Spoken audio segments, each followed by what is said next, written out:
오늘은 솔로몬 왕의 타락, 솔로몬 왕의 타락과 나라의 분열, 이런 안 좋은 제목이지만 이런 사건 속에서 하나님은 우리들에게 주시는 진리가 있고 우리들이 주시는 메시지가 있습니다.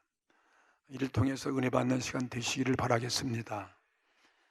열왕기상의 내용은 다윗 왕이 죽은 후 이제 솔로몬의 즉위로서 시작해서 이스라엘 이제 나라가 분열되는 모습, 여호사밧 왕의 죽음까지 기록된 그 이야기가 열왕기상의 말씀이었습니다. 한 125년간의 역사에 일어났던 사건들이 기록된 것이 열왕기서죠.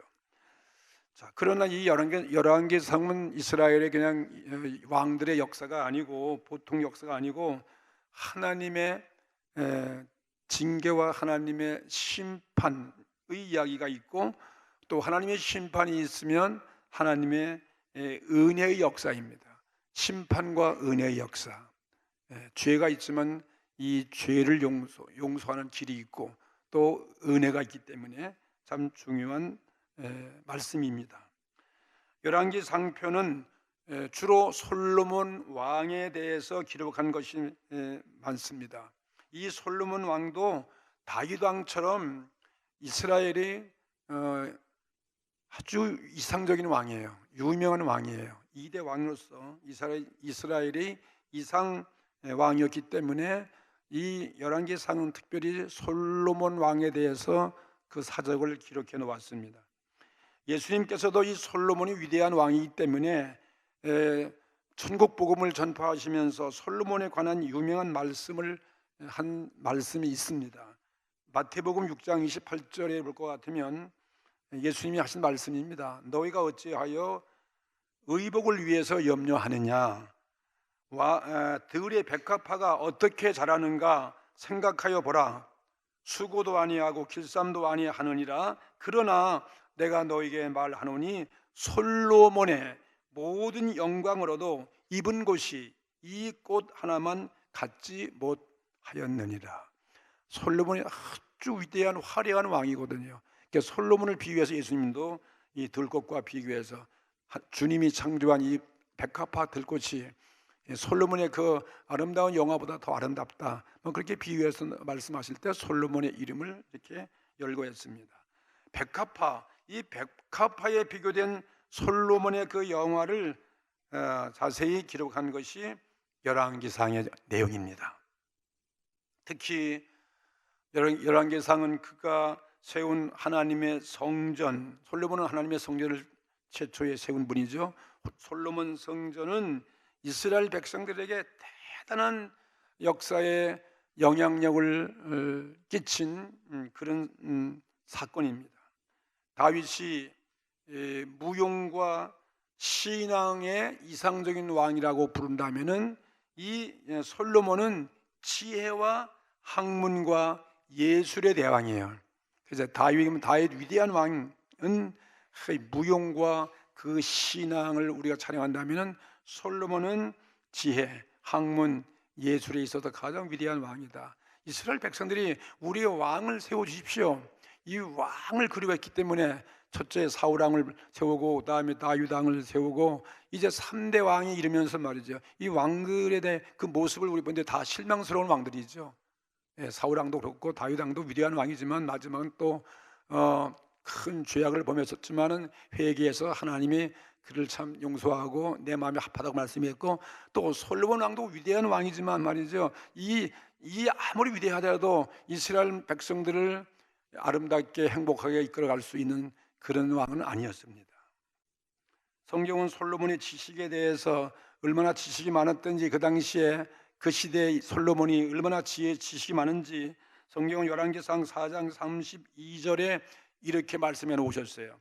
저가 잠언 3천을 말하였고 그 노래는 1,005이며 저가 또 초목을 논하되 레바논의 백향목으로부터 담에 나는 우슬초까지 하고 저가 또 짐승과 새와 기어 다니는 것과 물고기를 논한지라.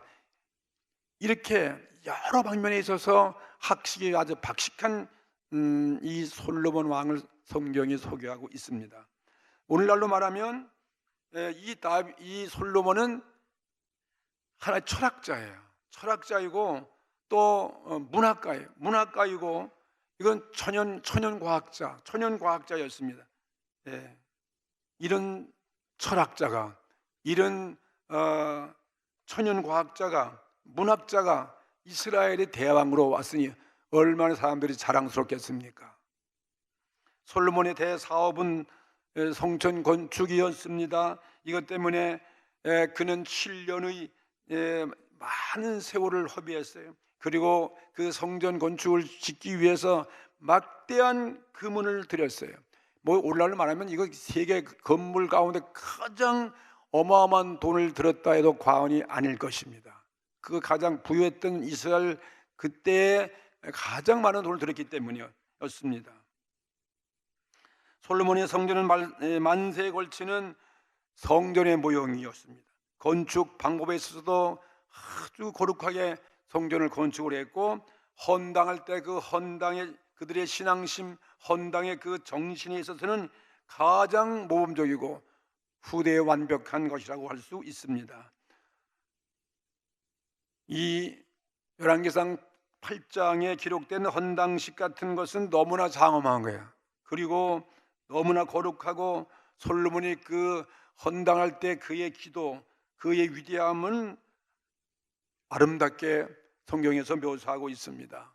열왕기상 8장 22절 이하에 솔로몬이 기도하는 모습이 보여지는데, 솔로몬이 여호와의 단 앞에서 이스라엘의 온 회중을 마주서서 하늘을 향하여 손을 펴고 가로되 이스라엘의 하나님 여호와여 상천하지의 주와 같으시니 없나이다. 이렇게 하는 그의 기도의 모습 보십시오.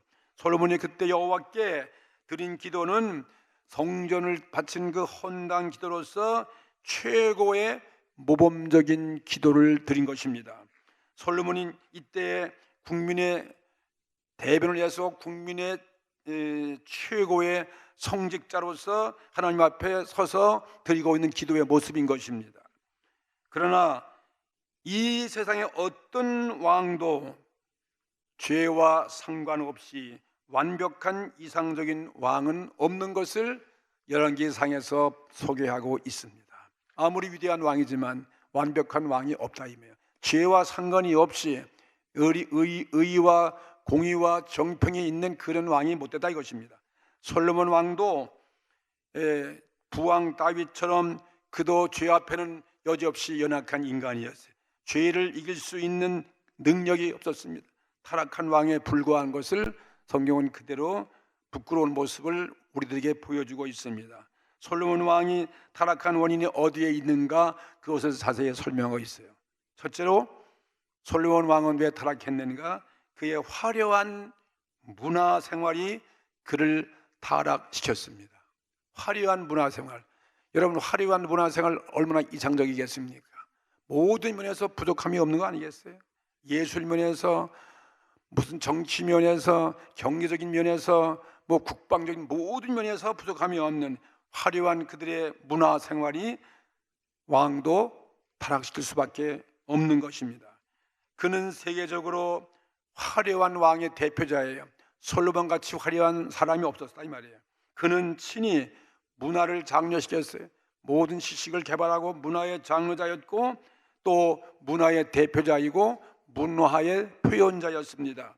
여러분, 문화라는 것은 무엇을 주로 의미하는 우리 외적인 모습이에요. 육체적인 이 세상 육적인 것을 발전시키는 거 아니겠습니까? 외적인 아름다움, 미를 발전시키는 것이고 또 이 보이는 환경을 더 좋게 만드는 것이잖아요. 그리고 내적인 것은 내적인 미가 아니에요. 문화는 내적인 것을 아름답게 꾸미는 게 문화 아니에요. 다 외형적인 거예요.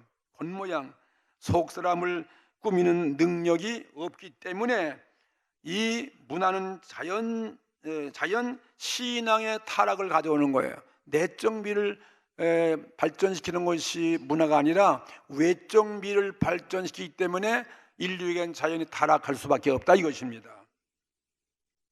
에덴 동산에서 찾아오는 사탄, 뱀도 사탄을 상징하는데 얼마나 아름다운 것을 소개하고 있습니다. 그의 말도 지혜롭고 뭐 보기에도 기가 막히게 아름답고 색깔도 그렇게 표현하는 거예요. 이건 다 외적인, 그 외적인 미에 타락한 사람이 누구겠습니까? 하와 아담이죠. 오늘 인간이 만든 이 문화의 아름다움은 내적인 미를 아름답게 한 것이 아니고 외적인 미를 장려한 것이기 때문에 인류에게 타락을 가져온다 이것입니다. 베드로전서 3장 2절 말씀 보십시오. 거기는 너의 두려워하며 정결한 행위를 봄이라. 너의 단장은 머리를 꾸미고 금을 차고 아름다운 옷을 입는 외모로 하지 말고 오직 마음에 숨은 사람을 온유하고 안정한 심령에 썩지 아니할 것으로 하라. 이는 하나님께 값진 것이니라. 뭘 아름답게 하라는 것입니까? 이 속에 내 영혼, 내 안 보이는 마음, 심령을 아름답게 꾸미는 거지. 뭐 외모 아무리 아름답게 해야 그것은 우리들에게 하나님 앞에 값진 것이 될 수 없다 이것입니다. 하나님께 값진 것은 우리 내적인 미를 강조하는 것입니다. 사무엘상 16장 7절 말씀에도 하나님 이렇게 말씀했습니다. 사람은 외모를 보거니와 나 여호와는 중심을 보느니라. 항상 우리 속을 본다. 눈에 안 보이는 그걸 본다 이것입니다. 솔로몬의 영화는 그래서 이 문화로서 아름답기 때문에 그 문화는 자기 일대로서 꽃을 피우고 사라지는 거예요. 이게 솔로몬의 모습이었습니다. 다윗의 일생으로서 하나님이 복을 주어서 쌓아 올린 그 이스라엘의 그 대왕국이 하나의 꽃처럼 근화 일조의 꿈으로서 사라지게 만든 것이 결국은 솔로몬의 마지막 모습이에요. 이것이 우리 인간의 모습입니다. 솔로몬 뒤에 솔로몬 같은 분이 없고 문화의 화려한 그 꽃은 솔로몬으로 펴가지고 솔로몬 그 당대에 사라지지 그것이 영구히 존재하는 것이 아니다. 다 사라지고 그 솔로몬의 문화는 영화는 다시 찾아오지 아니했다 이것입니다. 문화라는 하는 것은 이건 소실된 없어질 타버릴 이 세상의 영화를 보여주고 있는 모습입니다. 오늘날도 우리 21세기의 이 문명, 이 최첨단의 발전 이것은 점점 쇠멸되어 가고 있는 것입니다. 이것이 영원히 보존할 수 없잖아요. 어느 시대에 이 모든 문화가 하루아침에 불타버릴지 아무도 장담할 수가 없는 것입니다. 성경이 말하는 인류의 참된 왕은 없다. 참된 왕은 예수 그리스도이심을 마지막에 우리에게 보여주는 것입니다. 그래서 누가복음 1장 33절에 영원히 야곱의 집에 왕 노릇 하실 것이며 그 나라가 무궁하리라 이렇게 말씀하신 것입니다. 그건 주님만이 우리 왕이다. 주님이 세운 그 하나님 나라, 그 나라가 영원한 것이고 그리고 그분이 영원히 왕 노릇 할 뿐이지 인류에게 영원한 왕 노릇 할 분은 아무도 없다 이것입니다. 솔로몬보다 크신 예수 그리스도를 소개하고 있는 거예요. 솔로몬보다 위대하신 예수 그리스도는 문화로서 우리를 다스리는 분이 아닙니다. 그는 무엇으로? 정의와 공평으로 다스리기 때문에 그 나라는 영원하다. 예수님이 세우시는 그 나라는 끝이 없다 이것입니다. 우리는 이 솔로몬에 의해서 문명 문화의 그 헛된 것, 문명 문화의 그 소멸성을 우리는 배우고 깨닫게 되는 것입니다. 두 번째, 솔로몬 왕이 타락한 이유가 무엇입니까? 다윗이 타락과 같이 역시 일부 다처주의예요. 이건 쾌락주의를 말하고 있습니다. 쾌락주의가 가져왔기 쾌락주의 때문에 타락을 하게 됐다 이것입니다. 열왕기상 11장 1절 말씀 오늘 읽은 말씀 보면은 솔로몬이 바로의 딸 외에 이방의 여인을 사랑하였으니 곧 모압과 암몬과 에돔과 시돈과 헷 여인들이다. 이거 참다 이방 나라 문화, 이방의 종교 우상 신성기는 하나님을 안 섬기는 그런 나라들 사람들의 여인을 사랑했다 이것입니다. 이건 모세의 율법 부왕의 그 말에 대해서 순종시 아니한 것이죠. 세상 나라 제왕들이 다 이렇게 이런 쾌락주의 색을 탐하다가 국가를 패망케 한 것과 똑같은 것을 보여주는 것입니다. 솔로몬 왕에게도 이와 같은 타락이 임하게 되었습니다. 솔로몬은 많은 처첩을 두었다고 성경에 그대로 소개하고 있어요. 자꾸 외교 때문에 이방 나라의 눈치 보고 이방 나라가 문화 교류하고 다 이 세상의 모든 번영을 위해서 우상 섬기는 나라들과 관계하다 보니까 말이죠. 이렇게 많은 처첩을 두었다고 그렇게 소개하고 있습니다. 얼마나 그 솔로몬이 그 위대한 왕이기 때문에 모든 나라가 다 그렇게 관계 맺으니까요. 열왕기상 11장 3절 말씀 보니까 이 솔로몬은 왕은 후비가 700인이에요. 후군이죠. 후비가 몇 명이라고요? 700이. 엄청 많이. 빈장이 300인이라. 모든 시녀들 열왕을 받드는 모든 여인들이 300인이라. 그러니까 1000명이라 1000명. 왕비들이 그러니 그 1000명의 왕비들이 왕의 마음을 돌이켰더라. 성경에도 그렇게 써요. 이 왕비들이 왕의 마음을 돌이켰더라. 참 하나님을 사랑하고 하나님을 예배하고 하나님 앞에 참 사랑스럽던 이 솔로몬도 그런 위치에 있으니까 이런 왕비들이 막 그 마음을 이렇게 돌이키게 만들어서 하나님을 떠나가고 우상을 섬기고 타락하는 그런 왕이 되었더라고 그대로 소개하고 있습니다. 하나님께서는 주위의 여러 나라들이 모두 다 그들이 섬기는 우상신이 있기 때문에 그래서 그들과 절대로 친하지 말라 그렇게 했거든요. 친한 관계를 맺지 말라고 하나님은 당부했던 것입니다. 다시 말하면 세상을 사랑하지 말라는 것입니다. 세상을 사랑하면 누구도 그럴 수밖에 없는 거죠. 세상을 사랑하십니까? 세상을 너무 좋아하면 안 돼. 적당히 좋아하셔야 돼요. 내 육체를 너무 편안하게 줘 육체의 만족을 위해서 먹고 마시면 안 된다 이 말이에요. 적당히 해야 되죠. 적당히. 그것이 우리의 진정한 행복을 가져올 수 없기 때문인 것입니다. 세상은 바로 육체입니다. 이 육체가 좋아하는 것이 바로 있다면 그것이 뭐예요? 쾌락이죠.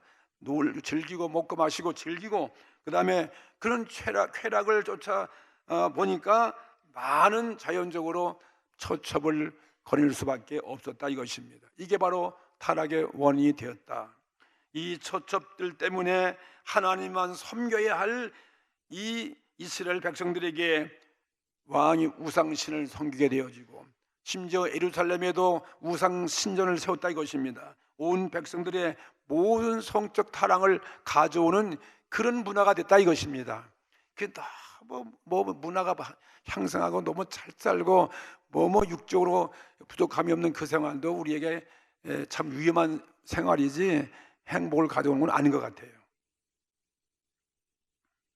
열왕기상 11장 2절 말씀을 또 보겠습니다.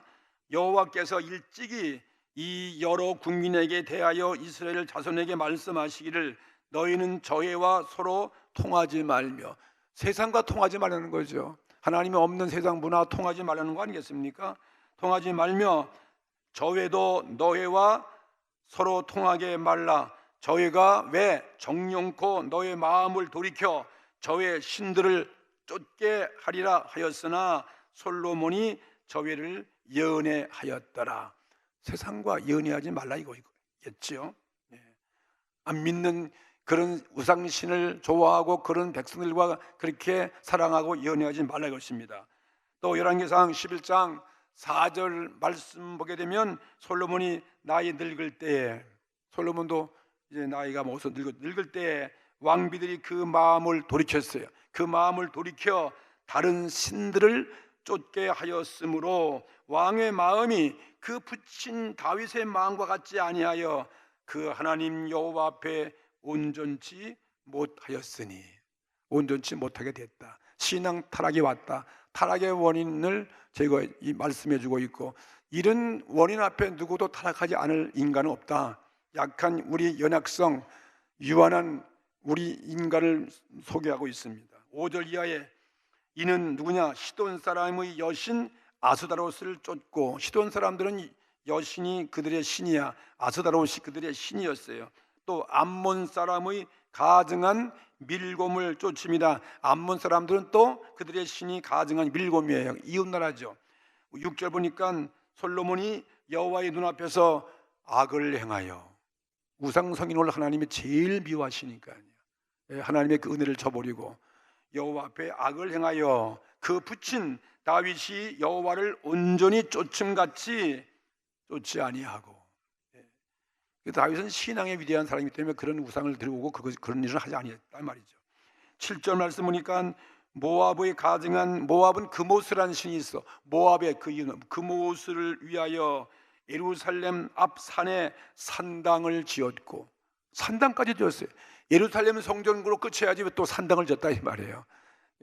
성전쟁은 참 잘했는데 다른 우상신 섬기는 그런 산당도 지었으니까 이게 솔로몬의 타락이 아니고 무엇이겠습니까? 또 암몬 자손의 가증한 몰록이라는 그 신을 위하여 그와 같이 하였으며, 똑같이 산당을 짓고, 8절에는 저가 이족 후비들이, 외국에서 데려온 그 후비들을 위하여 다 그와 같이 한지라. 뭐 후비들이 와가지고 다 이 솔로몬을 꼬시고 유혹하니까 다 후비들마다 자기들이 섬기는 신들을 다 섬기라는 거죠. 다 해줬다는 것이죠. 이게 나라가 망할 징조죠. 저희가 자기의 신들에게 분향하며 제사하였더라. 그래서 오늘 우리나라도 아무리 경제 무슨 통일도 좋지만 하나님을 안 섬기고 복음을 말살하고 교회를 잔멸시키고 핍박하는 그런 세력이 있어가지고 통일되면 이거 아무 소용없는 거죠. 하나님 복을 줄 수 없는 거죠. 우리는 하나님을 잘 섬기는 그런 통일이 되어져야 한단 말이에요. 만약에 북한 사람들이 통일돼가지고 그들의 그 무신론에 빠져가지고 우리나라가 진짜 교회가 어려움당하고 우리가 마음껏 신앙생활 자주 못하고 선교도 못하고, 그러면 뭐 이게 뭐 경기적으로 아무리 좋다 할지라도 통일이 암만 좋아도 하나님이 우리 민족에 복을 주겠습니까? 이거 똑같은 얘기죠. 하나님의 복받는 백성들은 하나님을 잘 섬겨야죠. 마찬가지로 뭐 미국도 지금 저렇게 복을 받았지만 계속 잘 섬겨야지, 저렇게 타락하고 하나님을 멀리하고 마저 악한 그런 나라가 되면 하나님이 그 나라에 복을 줄 리가 없는 거죠. 솔로몬은 처음에는 하나님께 순종하는 정치를 잘했지만은 정략 결혼, 이런 외국과의 교제 정략 결혼에 의해서 맞아들인 그 수천의 왕비와 궁녀들이 가져온 우상을 겸하여 섬기면서 타락하게 되고 나라는 마침내 무너지게 되고 분열되게 됐다, 이 말씀인 것입니다. 솔로몬은 취임 후에 제4년 만에 성전 건축을 시작했어요. 7년 동안을 성전 건축을 시작할 때 물론 좋은 뜻이겠지만 얼마나 많은 돈을 들였겠습니까? 7년 동안 완성을 했고, 또 7년 동안을 성전을 건축한 다음에는 13년 동안을 자신의 궁궐을 줬어요. 자신의 그 영화로운 궁궐 13년 동안이나, 그래서 20년 동안 온갖 건축에다가 다 집념했던 것입니다.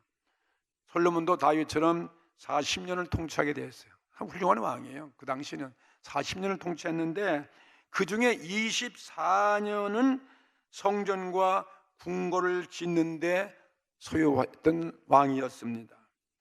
외적으로 성전과 궁궐을 짓는데 그 모든 시간을 소요했다면은 이제 자기 남은 16년 동안 어떻게 했어요? 여호와의 말씀대로 여호와를 예배하고 순종하며 백성들을 다스려야 하는데 하나님의 은혜를 배신하고 배교를 하고 다른 신을 데려와서 그들의 신전을 짓고 섬겼더라, 이것입니다. 이것이 솔로몬의 범죄 타락의 이유인 것입니다. 두 가지죠. 첫째는 문화의 향락 문화, 그 다음엔 이 육적인 쾌락, 이것이 바로 두 가지 원인이었습니다. 그래서 제째로는 이스라엘 나라는 이 솔로몬의 타락으로 남과 북으로 갈라지게 되었다, 이것입니다. 우리나라가 남과 북으로 갈라진 것과 같이 이렇게 남과 북으로 갈라진 거예요. 솔로몬이 죽은 후에 이스라엘 왕국은 이렇게 두 나라로 분열되었습니다. 그래서 북쪽 나라는 그래서 북이스라엘이라고, 이제부터 제가 이걸 설명하는 것은 계속 우리 열왕기상, 역대상하, 역사서를 공부하기 때문에, 아니 북쪽 이스라엘은 뭐고 남쪽 나라는 뭔가, 여러분이 또 이스라엘은 다 하나지, 그래서 혼동을 일으키기 때문에 이렇게 한 나라가 두 나라로 나누어진 그 원인의 역사에 대해서 지금 설명을 드리고 있습니다. 이해가 되시죠? 왜 이스라엘은 뭐 유대 왕국은 무엇이고 북이스라엘은 무엇인가 헷갈리기 때문에. 이 북방에 10개의 지파가 있어. 12지파가 아니 10개 지파. 이스라엘 12지파 안에 10개의 지파는 솔로몬의 그 당시 신하였던 느밧의 아들 여로보암이라는, 여로보암이라는 이 신하를 중심해서 그게 북이스라엘 왕국이 된 거예요. 그 신하가 배신해서 하나님이 벌을 주시면 신하가 배신하게 만드는 거죠. 그래, 하나님을 잘 섬겨야 나라가 오래오래 가는 거지. 그래서 솔로몬 때문에 그 신하가 배신해서 이스라엘 왕국이 탄생되었습니다. 그 남쪽은 뭐냐? 남쪽은 솔로몬의 아들이 르호보암이에요. 위쪽 왕은 여로보암, 남쪽은 르호보암. 여러분, 여로보암, 르호보암 그러니까 같은 형제라고나 그렇게 생각할지 모르겠지만 형제가 아니에요. 르호보암은 솔로몬의 친아들이고 여로보암은 솔로몬의 신하에 불과한 사람입니다. 그렇죠? 헷갈리지 마시기 바랍니다. 이 남방의 2개 지파, 유다와 벤야민, 이 두 지파는 솔로몬의 아들 르호보암에 속해서 그것을 유다 왕국이라고 말하고 있어요. 남쪽이니까 남유다 왕국. 우리도 남한 북한 것이, 북쪽은 북이스라엘 왕국. 거긴 10개 지파, 남쪽은 2개 지파. 남쪽은 작은 지파였지만은 솔로몬의 직계 아들에 의해서 세워진 것이고, 또 배신한 저 북쪽은 여로보암이 왕. 그래서 확실히 오늘 이제 이해가 되셨죠. 이때부터 선민 이스라엘 역사는 남북 두 나라의 역사로 이렇게 갈라졌어요. 다윗의 혈통과 신앙은 남왕국, 즉 유다 왕국이죠. 유다 왕국으로 이어져 가는 거예요. 다윗의 진짜 신앙의 혈통은 르호보암, 그 솔로몬 직계, 그 정통 왕들로서 정통 신앙이 그 혈통으로서 다윗의 혈통으로, 솔로몬의 혈통으로 이어져 가는 것이죠. 그래서 마침내 몇백 년 후에 그리스도가 탄생하게 된 거죠. 이 다윗의 혈통, 솔로몬 혈통을 통해서요. 이런 왕들이 세운데 왕들 갖고는 안 되니까 하나님 마침내 진짜 왕을 보내준 게 누구냐 말이에요. 그게 예수님이죠. 하도 우리가 왕 세워달라고 세우는데 이게 엉망진창되고 나라는 다 갈라지고 또 포로 잡혀가고, 이스라엘 나라가 무슨 선민의 역할을 못하기 때문에, 그리고 인류를 구원하기 위해서는 별 수 없이 인간은 죄로 다 심판받고 멸망되기 때문에, 인류를 구원하기 위해서 마지막 조치가 뭐냐? 하나님께서 친히 이 땅의 아들의 모습으로 그리스도가 오셨다 이 말이에요. 근데 육체적으로 이런 다윗과 솔로몬의 그 혈통을 통해서 온 거죠. 그래서 우리 12월 예수님의 탄생을 우리들이 기념하게 되어지는 것이죠. 그리스도가 탄생되는 하나님의 구원 역사가 비로소 이루어지게 된 것입니다. 그러나 저 북쪽 이스라엘은 그 후부터 이 여로보암 후에 모든 왕들, 다수의 왕들이 계속 거기는 반역이야. 거기는 혁명을 일으키고 그냥 죽이고, 어떤 왕은 불과 몇 개월 만에 죽임당하고, 그냥 왕이 엉망인 거죠. 이런 왕이 무슨 나라를 다스리겠습니까? 왕들의 번역과 찬탈, 하나님을 대적하는 왕들의 역사로 기록되어 있는 거예요. 그 북쪽 이스라엘도 원래가 하나님 이스라엘 선민이기 때문에, 다 아브라함의 후손들이기 때문에, 한 선민이기 때문에, 근데 그렇게 그들은 하나님을 안 섬기고 더 타락하고 더 왕들이 반역하고 혁명을 일으키고 죽이고 살상하고 우상을 섬기는 남쪽보다 더 훨씬 많은 타락한 나라가 됐다 이것입니다. 그게 북쪽의 초대 왕이 누구라고요? 여로보암 왕이 솔로몬에게 반역을 해가지고 북방에서 왕이 된 이래, 그 후에 9명의 그 반역자가 왕위에 오르고, 또 그 중에 또 10명이 왕으로서 정권을 잡은 그 일에 220년 만에 북쪽은 멸망합니다. 그 아수르 제국의 멸망을 당하게 된 것입니다. 참으로 이 북쪽 이스라엘 역사는 정말 슬프고 가련한 역사로서 나라가 흔적도 없이 북쪽 이스라엘 왕국은 지구상에서 사라지게 되었죠. 남은 것은 유대 왕국만 남았습니다. 이스라엘 백성들이 이 사무엘에게 우리에게 왕을 세워주세요. 하나님이 필요 없습니다. 우리도 왕이 필요합니다. 그랬잖아요. 우리도 이 세상 왕이 통치하게 달라고 그렇게 그들이 간청한 것이 이스라엘 그 역사에 결국은 비극과 고난과 불행의 삶을 가져온 것을 그대로 성경이 우리들에게 보여주고 있습니다. 참다운 왕이 없다 이것입니다. 다 우린 죄인이다. 이 땅에 참 평화가 있을 수 없어요. 인간 왕이 아무리 선한 왕이라 할지라도 참된 평화 오래 갈 수 없는 것입니다. 자유와 공의와 또 정도를 가져온 그런 왕은 인류 역사 가운데 없음을 보여주는 거죠. 인류 역사 가운데 그런 왕이 있을 수 없다 이것입니다. 그렇기 때문에 우린 참된 목자, 인류의 참된 목자, 우리 개인의 참된 목자, 구원의 왕은 예수 그리스도밖에 없다. 그것을 역사를 통해서 너희들이 배우라 이것입니다. 우리가 좋은 것만 보지 말고 이런 비극적인 역사를 통해서 우리에게 큰 교훈을 주는 것이죠. 하나님을 반역하는 왕들을 위해서 하나님은 버리지 아니하고 그들을 회개시키기 위해서 계속해서 선지자들을 보내시는 게 구약의 역사예요. 북쪽 이스라엘 위대한 예언자들, 선지자들을 왜 보냈습니까? 타락한 이스라엘 왕들, 이스라엘 백성들을 회개하고 돌아오기 위한 그 역사죠. 회개하도록 그들을 권유하고 또 하나님만이 인류의 참 왕이고 구원이 있음을 깨닫게 해주는 하나님의 마음을 보여주고 있는 것입니다. 하나님만을 경외하는 개인이나 가정이나 민족은 산다. 그죠? 살고 하나님을 버려서 세상으로 빠지고 세상 왕을 따라간 백성들은 망한다 하는 것을 성경이 우리들에게 보여주고 있습니다. 그래서 하나님은 이 두 왕국들에게 그들을 회개하고 깨우치는 선지자, 남쪽 유다 왕도 결국 망하잖아요. 나중에는요. 그도 하나님을 잘 섬겨서 그렇게 하나님 그쪽을 더 오래도록 기간을 줬지만은 역시 남쪽 또 사람들이 다스리는 왕이기 때문에 또 거기도 죄악이 있고 하나님 앞에 범죄하는 나라가 됐지 않습니까? 그래서 하나님은 이 남쪽 왕국과 북쪽 왕국 두 나라에게 하나님이 선지자를 보내는 거예요.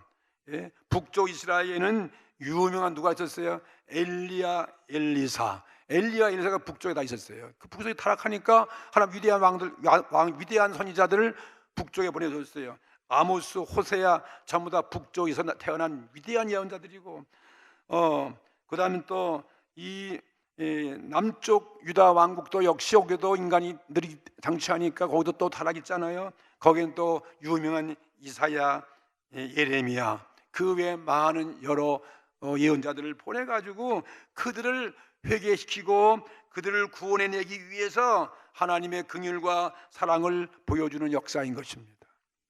오늘날도 마찬가지죠.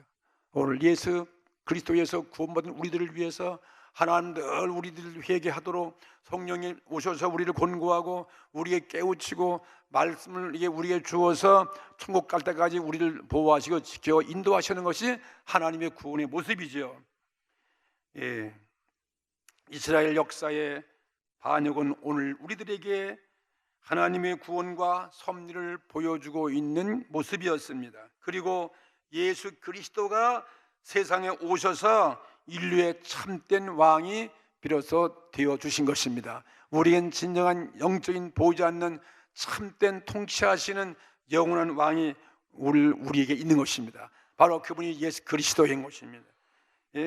오늘 우리 마음속에 누가 왕 되고 있습니까? 우리 마음속에 예수님이 왕 되셔야지. 우리 마음속에 사단이 왕 되어 있고 죄악이 내 왕자에 있으면 그분이 우리를 통치하고 우리는 비참한 우리 삶의 생애가 될 수밖에 없는 거 아니겠어요? 근데 오늘 우리 마음속에 누가 왕이 되냐가 참 중요한 거예요. 성령이 내 속에 거하게 되시고 내 안에 주의 말씀이 거하게 하고 내 안에 하늘 보좌가 있고 내 안에 참된 왕 되신 그 예수님이 자리를 차지하고 내 삶을 지배하고 인도하고 다스리고 통치하는 이런 생애만이 참 구원의 생애고 하나님 나라 자녀와 백성의 삶이었고 마지막 영원한 천국의 구원에 이룰 수 있다는 것을 우리에게 보여주는 오늘 메시지가 되어지는 것입니다. 오늘 이 시간 우리 이 말씀을 생각하시면서 나는 정말 누가 통치하고 있는가, 내 안에는 누가 내 마음에 왕자의 자리가 되어 있는가 하는 것을 보였어요. 사탄이 내 마음에 자리를 깔고서 나를 다스리는 것인지, 죄악의 세상이 들어와서 세상 문화가 내 마음에 들어와서 나를 다스리고 지배하는 것이, 아니면 하나님의 성령이, 하나님의 말씀이 오늘 주님께서 성령은 내 안에 들어와서 나를 지배하고 다스리는 것인지, 둘 중에 하나가 아니고 무엇이겠습니까? 오늘 이 시간 기도하십시다. 여러분 잘못이 있으면 이제 마음을 열고 이제 주님을 오늘도 환영하고 영접하고 영원히 주님이 성령으로 내 안에 계시고 나를 다스리고 나의 생각, 나의 말, 나의 행동, 모든 삶의 전체 내 삶의 생애를 지켜주시옵소서. 나는 오늘도 주님만 영접합니다. 왕으로 오십니다. 성령을 인정합니다. 환영합니다. 이렇게 오늘 고백하고 예배하는 오늘 우리의 예배가 되어지기를 바라겠습니다. 다 같이 통성으로 함께 기도 드리시겠습니다.